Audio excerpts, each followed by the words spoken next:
So in your latest special, Full Volume, you say Australia's England's Bangladesh and New Zealand's Pakistan. So can you walk us through what led you to making that comparison? I was just being. Can I cuss on this thing or can I not? Okay, I was just being an asshole. And sometimes in a special, it's important for a comedian to be an asshole. But the trick is, you should know anytime we've been an asshole, it's because we've made fun of ourselves a lot before and there's something uncomfortable coming up. So it's kind of a good journey in. And yeah, there's a bit about the Australian airport. So yeah, I wanted to take a little bit of a punch. Yeah. Okay, Australian airports, you've had a bad experience? Just once. It's fine. It's all good. Haven't you? Yeah. We've all been there. Yeah. We've all been randomly selected Yeah. for check-in. And you use social media as a form of directly speaking to your audience. I do. You put like messages out there, which is very different to that of your peers in the industry. So is there a specific reason for that? I mean, has it changed the way you view the platform and influence you have? I don't know how to do it any other way.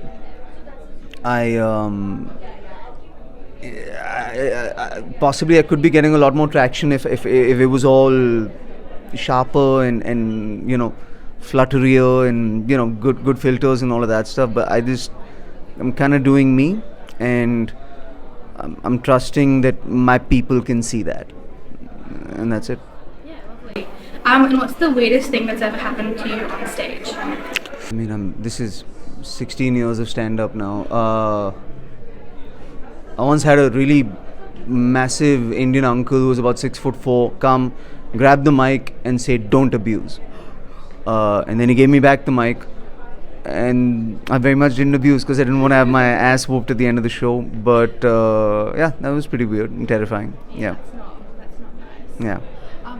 How do you, I guess, reconcile? Because your stand-up is world-renowned. Yes. And what happens when you become world-renowned is that you end up by proxy becoming a representative of your country. How do you, I guess, reconcile telling jokes about and, representing India with also your job, which is to, tell, not always bring out the I represent the people in that room that night.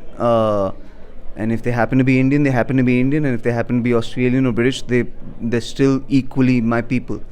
The job of the comedian is to recognize that you are on the pedestal, the audience, and that you Ubered and got babysitters and showed up and you had options and you bought tickets in 5 minutes and you spend money, and so I have to send you home flying on a cloud.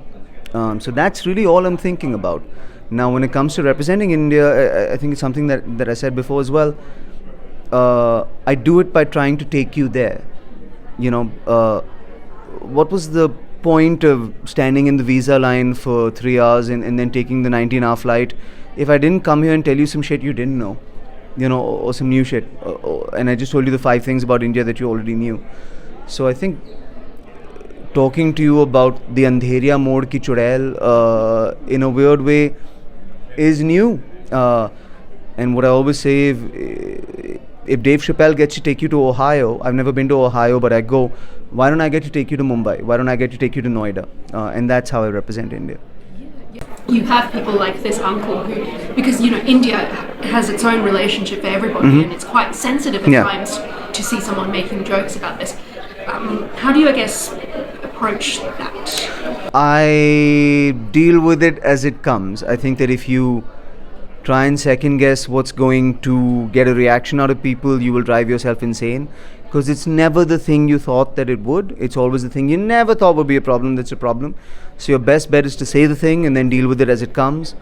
I think most intelligent people are acutely perceptive of intent, even within a comedy. I think that there's intent in the telling of a joke.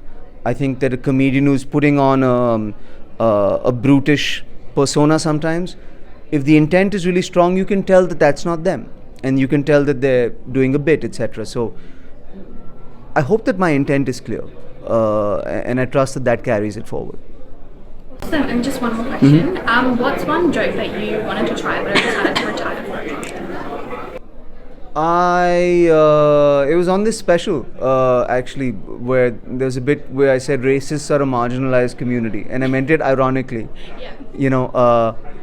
But in 60% of the shows, people will be like, like it was a serious premise. I was quite proud of that premise because it is so incredibly false and ironic.